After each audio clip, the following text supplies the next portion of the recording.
Sanibonani babukeli. Igama lami nguThulani Gumbi. Ngihlala e-Orange Farm. Bengisebenza eSasol Garage eWalkerville. Xotshiswe ngomunye usisi emsebenzini ebengisebenza naye. Wabhalela abelungu incwadi 1.5 pages etshela abelungu ukuthi mina ngimshelile. Ngathi ayofuna indawo ukuze ngikwazi ukulala naye, which is not true. So ngamiswa nje kanjalo. So into eyenzakalayo umuntu othanda umsebenzi, umuntu ade ngithanda umsebenzi kakhulu as a manager. Umthetho ukuthi mawu manager kumele ufike 15 minutes before emsebenzini. So umuntu ade ngithanda umsebenzi wami kakhulu. So ngavuka ekseni ngo3:30 ngageza. Ngo4 o'clock ngiyaphuma ngisemsebenzini eWalkerville. Ama-taxi awekho lapho ukusuka lapho eWalkerville. Ngawoka 1 hour 30 minutes ngafika emsebenzini. Tema ngifika emsebenzini as usually ngafika ngaqala umsebenzi wami.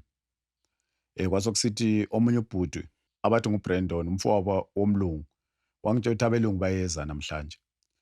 So ndoda ngicela umake sure ukuthi iforecourt yakho i-clean everything, yonke into right. Ngiyakuthipa mina as a manager ukuthi abelungu njengoba besiza make sure ukuthi into zakho zonke zihlelekile.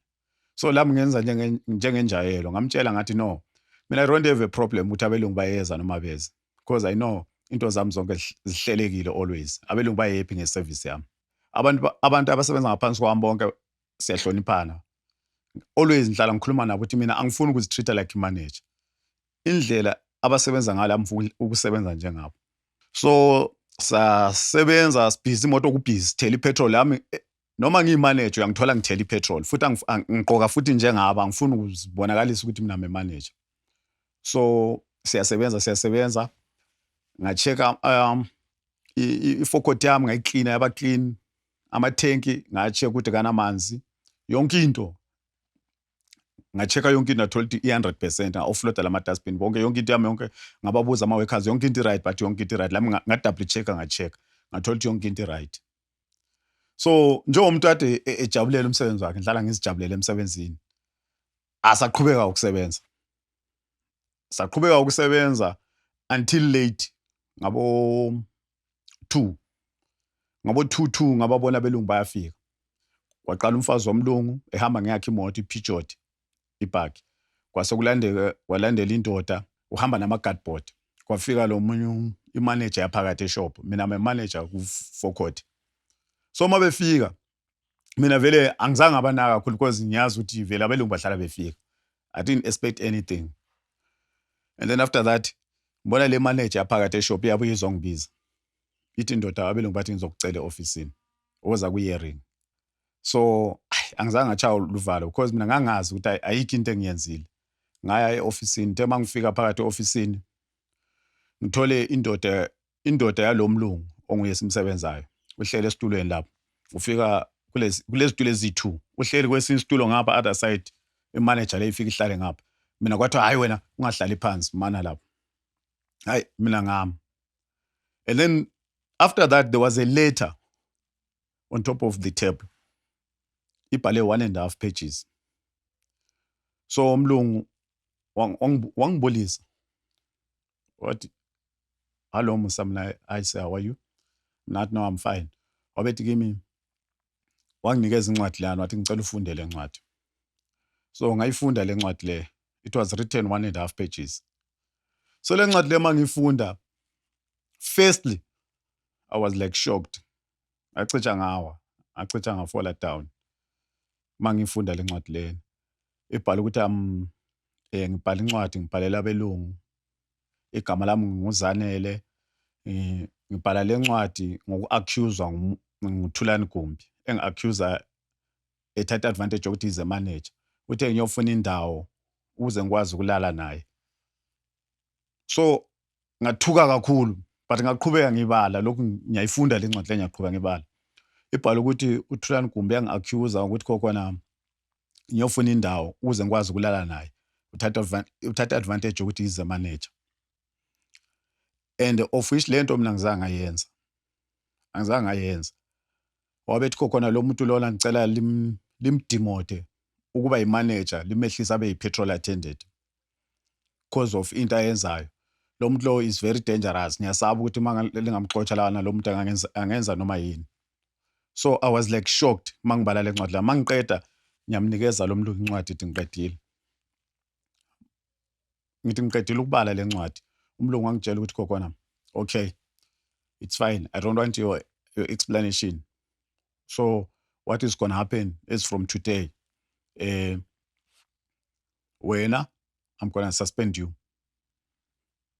Wangibuza ukuthi umsebenzi wakho usawufuna. Ngathi umsebenzi wami usawufuna but ngiyethuka. I'm shocked ngila. I'm very very shocked. What, why? What actually man zami explain le nto, what, no, I don't want your explanation. Mina ngithe ngiyakususpenda as from today. Amfuni ufonela abantu bami.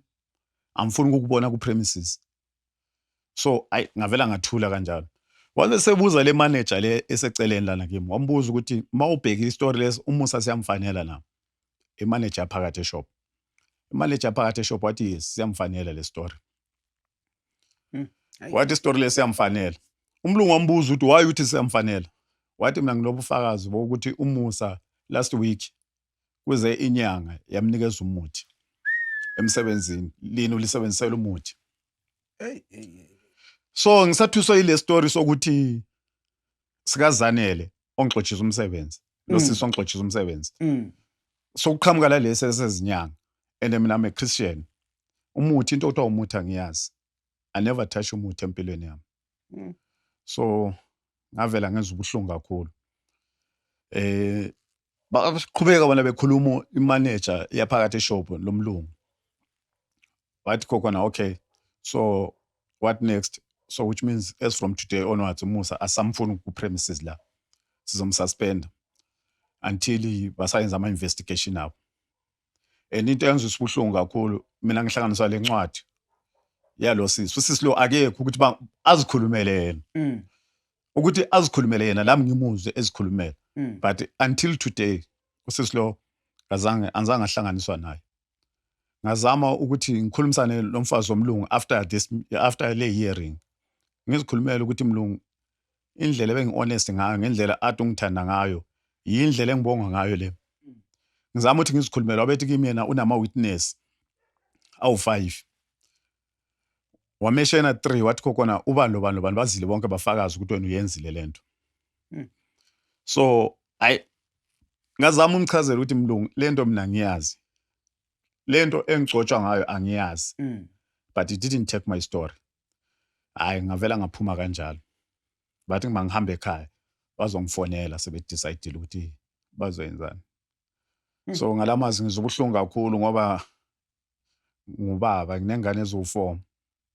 Indlela engixotshe ngayo emsebenzini ayizange ngijabulisa ukuthi ngixotshele into engayaziyo. Ngizobuhlungu kakhulu.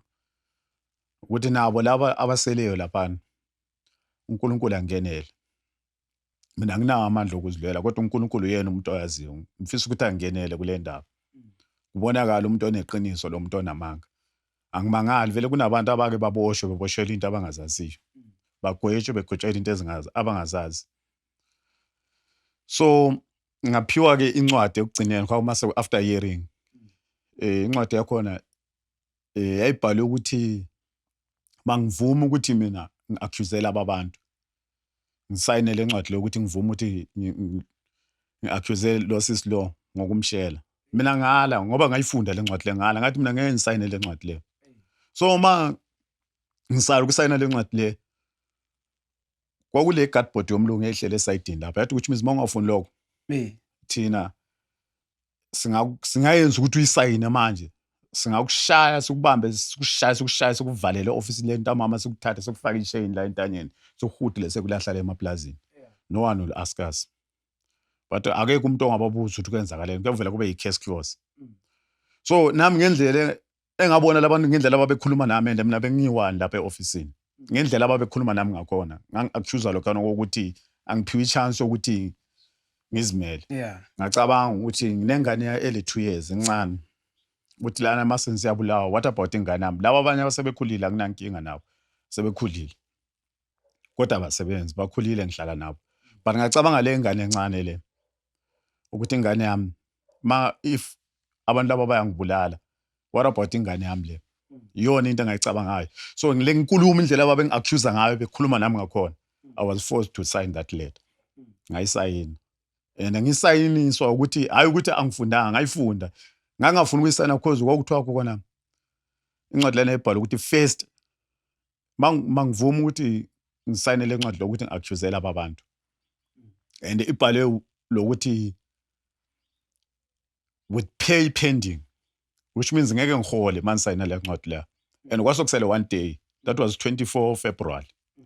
Thina sikhola ngezi 25 eSasol Garage. So ngabona ukuthi mangisayina le ncwadi le, which means ngiyavuma icala mina engalenzanga. Ngangilivunyiswa ngenkani.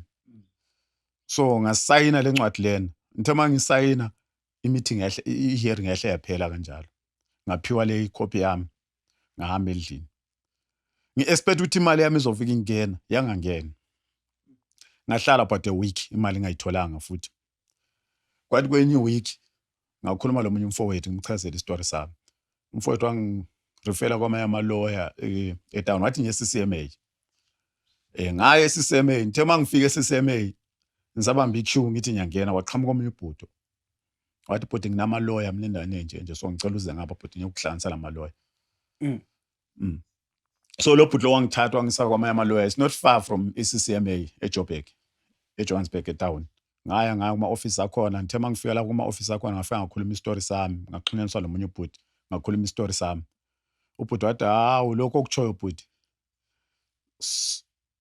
sokuyinto vele ejwayelekile. Abelungu uma bengasakufuni basebenzisa omunye umuntu. Bakuxotshe beku-accuse ukuthi urepile or ushela umuntu oyenzene. So into yami ebuhlungu ngikhuluma into engilethe la ekhaya ukuthi ngizwa ubuhlungu kula ama-managers abangakahlangani la le story engihlangane lazo. Ukuthi ngicela babe beware. Ma uqashiwe umuntu emsebenzini kakhulu kubosisi or abomama, you must be careful. Ngoba uzogcotshwa ngodaka ongalenzanga. Uzohlangana lenkinga ongayenzanga. Umuntu awu-accuse ukuthi atshela abelungu ukuthi umrephile or umshelile. Kube usuyaxotsha umsebenzi. Mina ngixotsha umsebenzi kanjalo. Ngixotshela into engayenzanga. Ukuthi kuthiwa ngishele umuntu. Ngimshelile lo muntu ukuthi ahambe ayodinga indawo ukuze ngikwazi ukulala la. Ngisebenzisa amandla ukuthi ame manager. Le nto angiyenzanga. Angiyenzanga ngayenza. Ubuhlungu embuzwayo. Ngize ngifisa ukuthi alube ngabe ngazibuza ukuthi ngabe yini le ngiyenzile enkulu kangaka. Angazange wathatha isinqumo sokuthi usisi lo azokhuluma nami first before alanda abelungu. If bewukhona into engimphambanise yona mina ngesifo sami ukuthi ngabe weza or ngabe wayefuna ukumbulala, ngabe wangibulalisa once than ukuthi angishiye ngiphila. Ngoba kumanje so sengine 2 months ngihleli phansi, umsebenzi awukho. Ngizobuhlungu kakhulu. Every day ngivuka day and night mangibuka ingane zami. Ngizobuhlungu ukuthi ngabe kuthiwa lo muntu wangidubula ngafa, ngabe kungcono. Ngingabona okwenzakalayo ngamuva.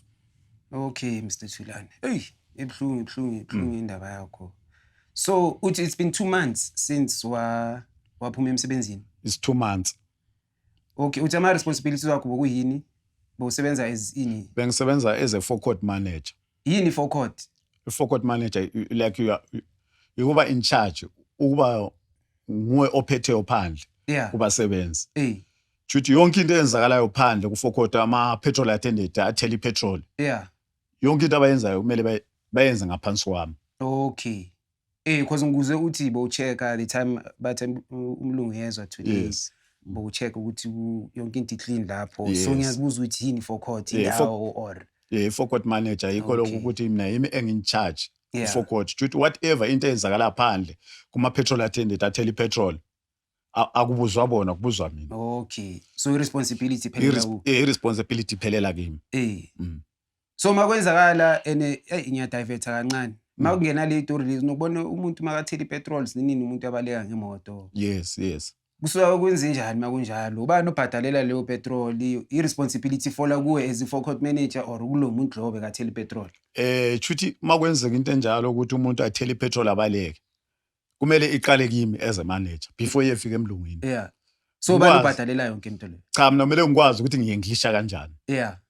Lokuthi ngibonile incident yakhona ukuthi yenzala kanjani. Okay. Ibe sengilanda umlungu sensiyam explainela imchazelo ukuthi kwenzakala so. But umlungu I remember kwenzeka le story sokuthi umuntu athela ipetrol abaleke. Abanye bathele bengabhadali. So which means mina as a manager no matter kungasiyimi engikwenzileyo kumele mina ngihambe ngiyevula icase ngibele registration yaleyo moto.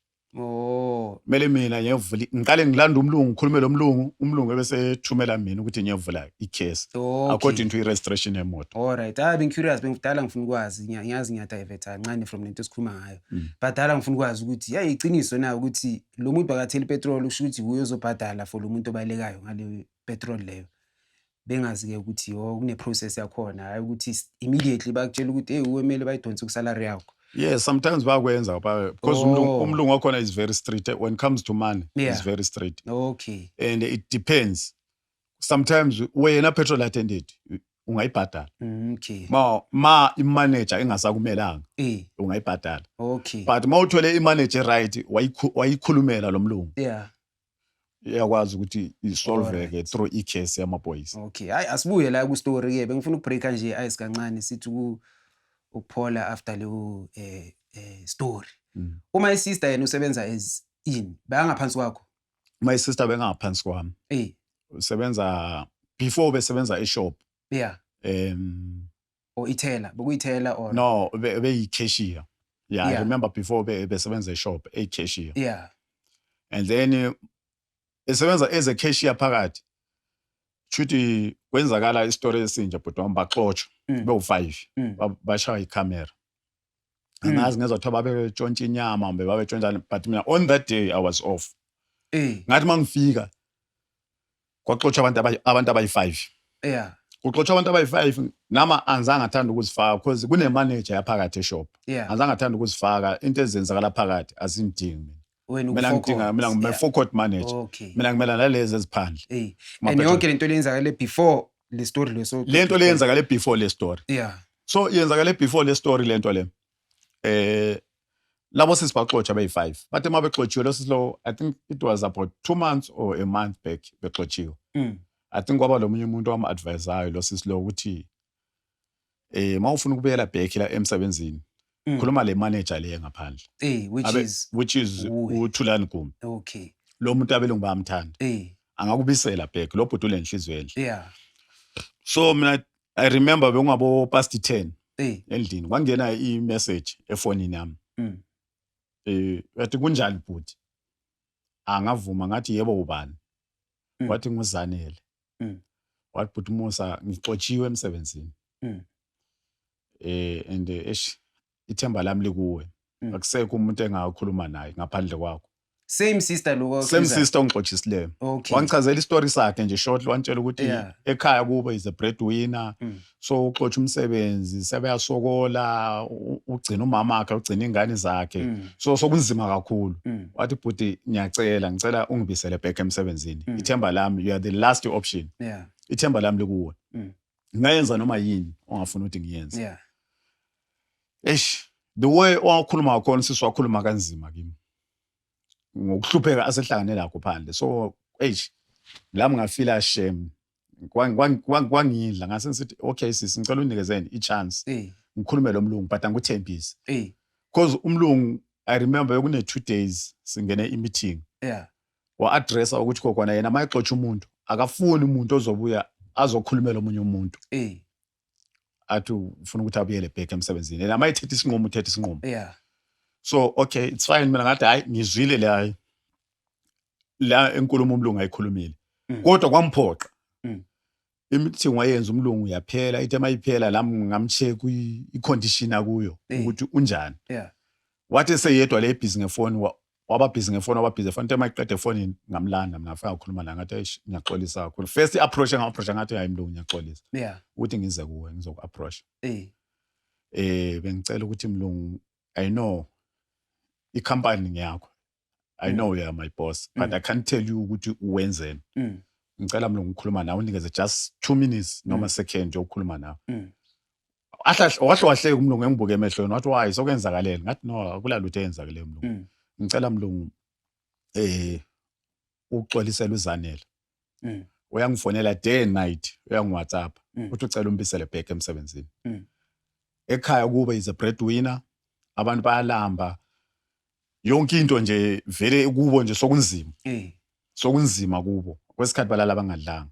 wamkhalela. And angikhalela mlungu. So uyacela ukuthi ucela umbisele back emsebenzini. Yeah. And uyangitshela ukuthi uyakufonela. You don't respond ama calls akhe. Uyaku-WhatsAppa. You don't respond ama chat akhe. Yeah. So and uyaxolisa, uyangitshela ukuthi uyakuxolisa but wena you don't respond. Une number yomlungu, uya-WhatsAppana nomlungu. Ulayo inamba yomlungu. Okay.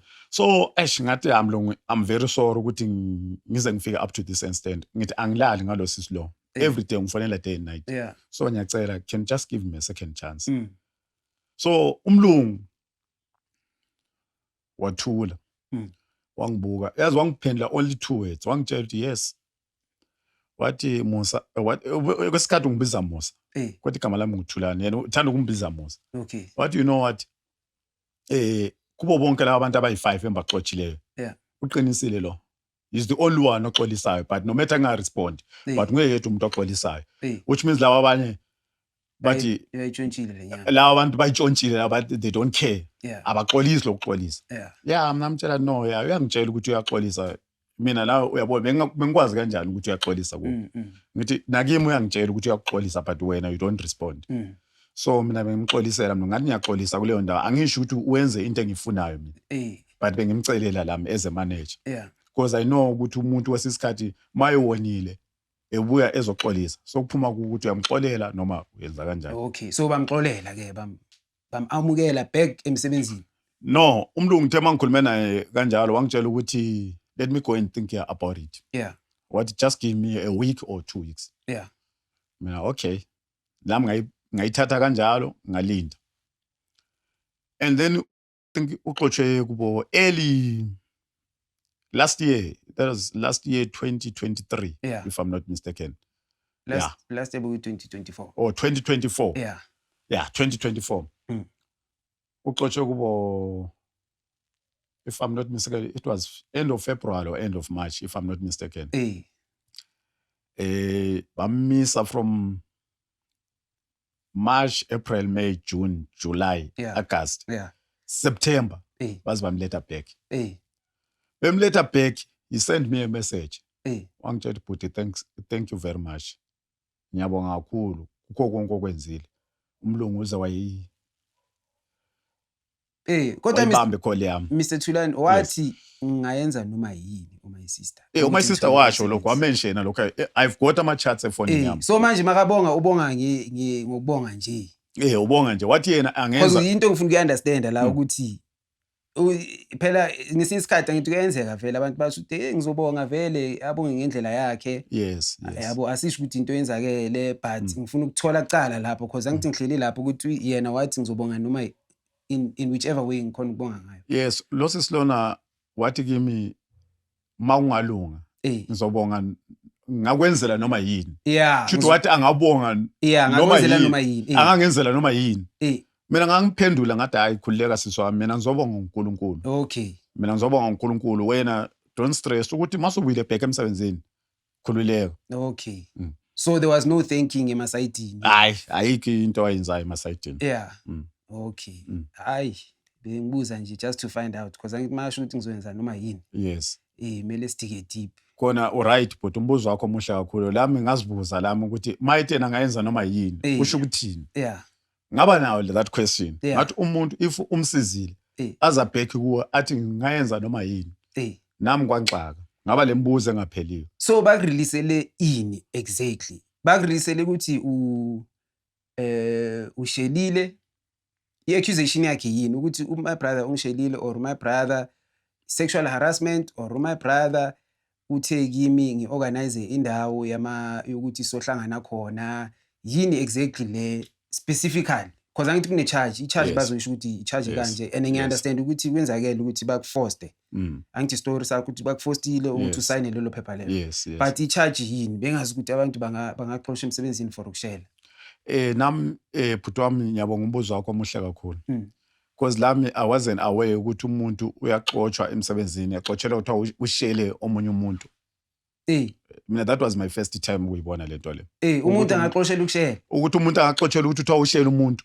Ngesilungu yini angithi ngesi ukushela. Ngesilungu akusi sexual harassment. Uthi bona mabeyibeka ngokwaba abelungu ngendlela ekugcineni manje abayikhuluma bathi mina chuthi ngixoxela ukuthi ngiyenze sexual harassment ngisebenza ama powers ukuthi I'm a manager of which is not true. Mina lo sisi lo angizange ngamshela and angikhumbuli even one day ngimshela mina ngamsiza wabuya back emsebenzini kodwa namhlanje ngiyose ngixoxisa lo sisi lo if mapha mathubuye September or November February bexoxisa mina.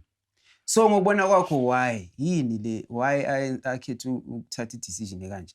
Yazi mawuceda ukunceda umuntu ukhona ubuye ubuye emsebenzini uthola umsebenzi wakho so i-breadwinner futhi uyahola. Why would you want ukuthi ubetray umuntu kanje? Kuyenzakaleni ngokubona kwakho ukuthi why akujikele ngale ndlela leyo ukuthi akujikele ngayo ukuthi manje azayenza into ekanje? Cause imbi kabi lento ayenzile. Mina ukubona kwami ngibona ngathi usisi lo bamsebenzisile ngamanye ama-workers mhlawumbe ade ngazwani lawo kwesikhathi ngiyazitshela ukuthi ngizwana nabo kati asizwani shute life kumfundise ukuthi umuntu ungamthembi ngoba mina ngokwenza kwami lokho ngokusiza lo sisi lo ngangimsiza ngokwenhliziyo yami ngangazi ukuthi uzongijikela if ngangazi ukuthi uzongijikela ngaba ngizange ngamletha back ngize ngizibuze ukuthi lo sisi lona njengoba wakhetha ukuthi kube nguye ongiWhatsAppa uqala mina bengena call yakhe I never chat to him ngisho noma esasekhona emsebenzini besihlangana nje ngokubulisana hello kunjani sisi wami ngokuhloniphana nje singama workers emsebenzini besihlangana nje kanjalo kodwa esexotshiwe umsebenzi nguye yena waqala kungiWhatsApp even I've got ama conversation efonini yami abonisayo ukuthi angikhumbuli one day ngimshela mina since the day waqala ukuWhatsAppana nami he was always asking his job back ahlale ecela umsebenzi wakhe back athi bhuti sengehlulekile sengehlulekile abelungu ngiyakhuluma nabo ngiyahluleka i-option yami wena you are the last option abantu banitshela ukuthi wena you are too close to abelungu ngcono ngikhulume nawe yes mina abelungu bengithanda because abelungu sometimes umlungu bekhona sometimes anginikeza i200 phambi kwabo afika ngichange yakhe bethuka kakhulu bathi hayi ndoda umlungu akuchange yakhe wenzeni ngithi hayi ndoda mina ngumsebenzi wami umlungu uthanda indlela engisebenzana ngayo and mina before I was a petrol attendant before ngipromote ukuba imanager futhi la khona umlungu wabona indlela engisebenza ngayo angizange ngazikhethela mina ngizange ngalanda umlungu ngakhetha ngamtshela ukuthi ngicela umpromote ebe manager. I remember ngathi mangibuye endlini umlungu wafika wangibizela officeini wangitshela ukuthi as from today onwards I'm going to promote you uzoba imanager forecourt manager. So is it possible ukuthi uyathandwa masithi mlungu sikhuluma ngomlungu vele or sikhuluma ngeboss umuntu omnyama or sikhuluma ngomlungu straight? Sikhuluma ngomlungu straight. So umuntu omhlophe. Kunokuba nalo ma dynamics la uthola ukuthi uyafavorwa. Angithi khona nento la seclassini angithi unobona bathi eclassini kune teacher's pet. I-teacher's pet ile umuntu othandwa i-teacher kakhulu. And then yonke into vele makwenzakala anything eclassini uhlala find out kulo muntu loyo. So same thing nasemsebenzini kuhlala kunalo muntu lona okhona ukureporta izinto and that's why kuba yiba ama favorites kakhulu. Yes.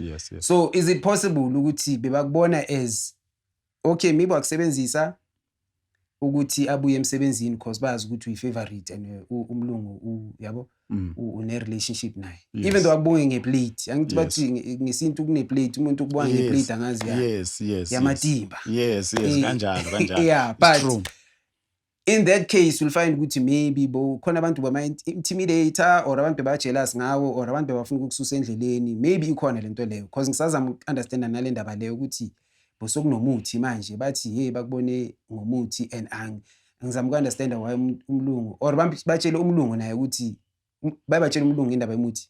Yes umtshelile umlungu phambi kwami umlungu wayithatha serious into umlungu wayithatha serious usually abakusinto engathi bayithatha serious into zemithi ukuthi hayi ezesintu maybe umlungu uthi acabanga ukuthi hey umuthi I don't think they take muthi seriously mina personally but I'm surprised to find ukuthi yena lo muntu lona othe hey umuthi yes imanager yaphakathi eshop shoot after this story utshela umlungu wathi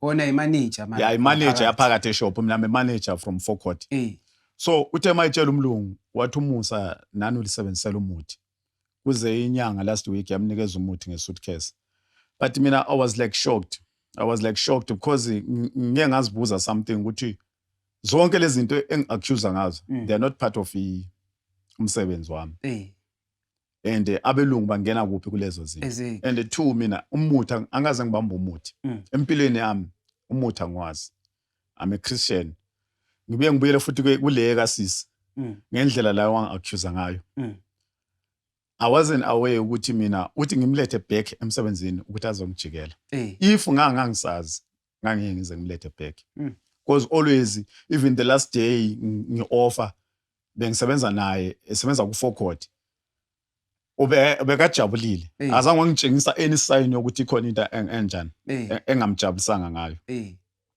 yokumshela ke bhuti anzange ngamshela lo muntu lona ngikhumbula mangakutshela iqiniso lami ukwacollapse kayi2 i-health yakhe i-health sesikhuluma nge-health yakhe ukwacollapse kayi2 ku-Forecourt so asomuntu mina engathi mina ngamshela mina njengoba ngisho ukuthi ngubaba nginengane eziwu4 situation injani endlini ke manje situation inzima kakhulu i-situation inzima kakhulu umsebenzi awusekho nginokukhala sometimes mangivuka so ngikhale ngibe lokhu ngihlele ukuthi sengivuka ngizama nyazama ngizitshelile ngahlala ngestress ebenginazo depression ebenginayo ngendlela ebengilimele ngayo enhlizweni yami ngihlalile bhuti wami sengasafisi ngisho nokusebenza ngihlele endlini ngingafisi ngisho nokuphuma phandle ngihlele endlini mangicabanga istory leso ukuthi ngixotshe emsebenzini ngixotshele into engayaziyo ngizosibuhlungu kakhulu lokhu ngibalisa ngenhliziyo ukuthi ngaba ngibulele ngakungcono bengeke ngikwazi ukubona lento eyenzakalayo ngemva kwami because nginengane kakhulu into engihlukumeza kakhulu nginengane le2 years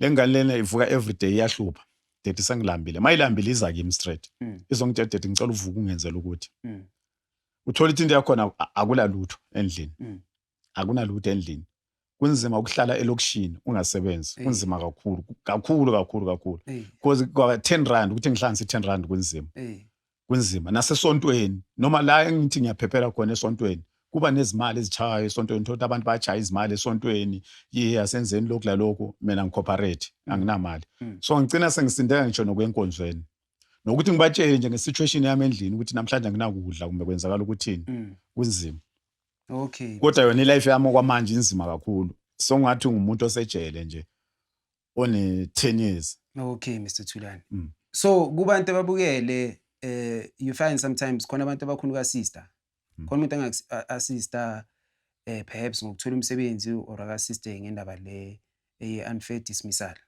mara kakhulu I'd like ukuthi sifocus ngendaba zomsebenzi it's either umsebenzi or indaba le ye-unfair dismissal or if bakhona ukukudonatela maybe bakuncede njengoba usho ukuthi kunzima maybe kwamanje so number 1 I think ngizofaka inamba yakho escreening should be appearing inamba yaka Mr. Thulani escreening yes and then abantu abafuna ukukunceda maybe whether in terms of le ndaba le eyokuthi maybe bakuncede nge-unfair dismissal if there's anyone on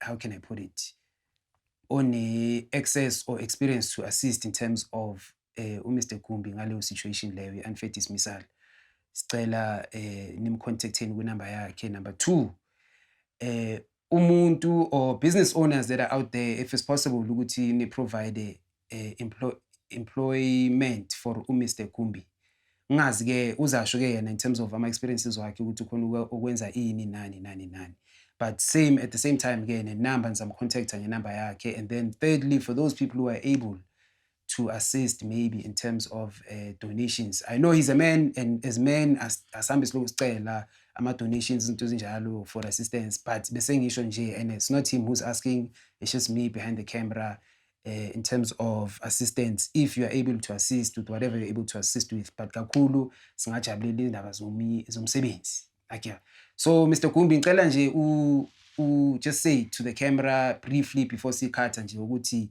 i-experience yakho work experience yini and hopefully abantu labane experience laba ebakhona ukukunceda in terms of maybe bakuncede ngale ndaba le ye-unfair dismissal baza contacta and then laba ke ebakhona ukuthi maybe bakuforwardele izinto ezifana nama-CV or ama-job posts or izinto ezifana nama-openings baza contacta kunamba yakho but just nje uclarify ukuthi wenza ini ugood nani in case abantu babona ukuthi kune-opening somewhere ngiyabonga into engayisho kubabukeli bengifisa kakhulu if ukhona umuntu ongaba losizo lomsebenzi noma ngayini ngoba manje ngeke ngikhethe ngesituation endlini. Bengicela noma ngayini ukuze ngikwadla ukuphilisa ingane zami. Because isituation engiphila ngaphansi kwayo manje inzima kakhulu. So usebenze as ini nani? Ngisebenzile before Eh. as a security officer Okay. for almost 15 years. Okay. Ngaphuma ku-security ngazongena egarage ukuthela ipetrol. Petrol attendant. Yeah. Nakhona I end up getting promoted ngendlela engisebenza ngayo ngaba i-forecourt manager. Okay. Of which umsebenzi wonke umsebenzi ongijabulisileyo yona lo okuba i-manager, okuba i-petrol attendant. Okay. Because bengibona ngathi emalini bekungcono kakhulu. Bengikwazi ukuphilisa ingane zami nami ngikwazi ukuthi ngiziphilise mina. Lo gets ngeke ngenza no gate electricity.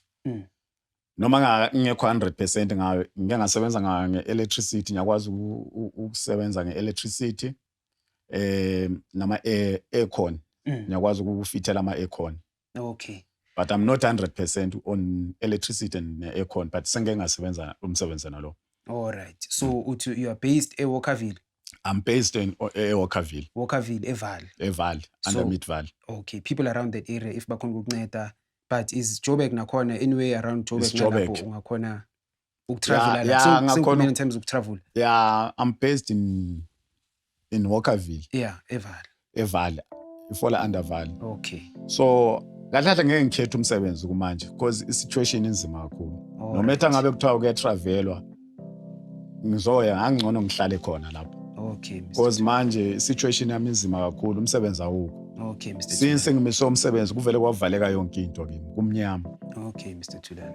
Sisizwile story sakho and hopefully ke ama viewers laba khona uku-assist abaza contact number yakho as mentioned before. This is TVC Gauteng. Please do like, share, subscribe if you are able to. We heard the story saka Mr. Thulani Gumbi today. Ngesilungu there's a certain saying but no good deed goes unpunished. Yes. So with that saying, he assisted a person obekalahlekelwe umsebenzi and then at the end wamnceda lo muntu ukuthi athole umsebenzi futhi. Only to find ukuthi ngokunceda wakhe he was the one who was punished. And you can share your story as well. There's contact details below should you want to come to TVC Gauteng and share your story. But for now, please do like, subscribe, and share to people ukuthi bakhona ukubona izinto zakhona. And also, there's a plug beneath. If you're looking down at the screen, nowadays abantu bane-fiber endlini. It's 2025. So ngiyanplaka if it happens ukuthi nifuna uconnect endlini nonke lapho, you can call that number. Call the number beneath, and then, or rather, send a message ebhalwe internet yaku WhatsApp kule number leyo and find out ama package ongathola we-fiber for you to connect everyone endlini. Nani nibe ne-fiber endlini, abantwana bakhona ukuhlala endlini ba-focus kuzinto zama-study, bayenza ama-homework online, izinto ezinjalo. Nani nikhona ukuyenza ama-video call nama-WhatsApp group nazonke lezi zinto lezi. Please connect below. But thank you for watching and see you on the next one. Any last words, Mr. Thulani? Khona ufuna ukuyisho maybe? Yes, ayikhona into engifuna ukuyisho. Into engayisho ukugcineni ukuthi ngicela ama-managers wonke either usebenza kuphi kwendawo, usemagaraji, ukuphi kwendawo, ngicela libe careful. Libe careful ngabomama. Ngoba kwesinye isikhathi uzozibona usubotshiwe. Ungananzeleli. Angisho ukuthi libazonde. Kodwa ngicela libe careful. Because mina ngilimele kakhulu. Ngifisa ngabe kuthiwa lo sisi decision wayithatha ngabe wangibulala ngabe kwabangcono. Because impilo emphila ngaphansi kwayo ibuhlungu. Mawungasebenzi kubuhlungu, ujikelwa yonke into ngabangani, ngisho endlini. Unkosikazi ohlala la ngeke aza kuthanda mangasasebenza. Incindezelo engiphila ngaphansi kwayo, phila kabuhlungu kabi.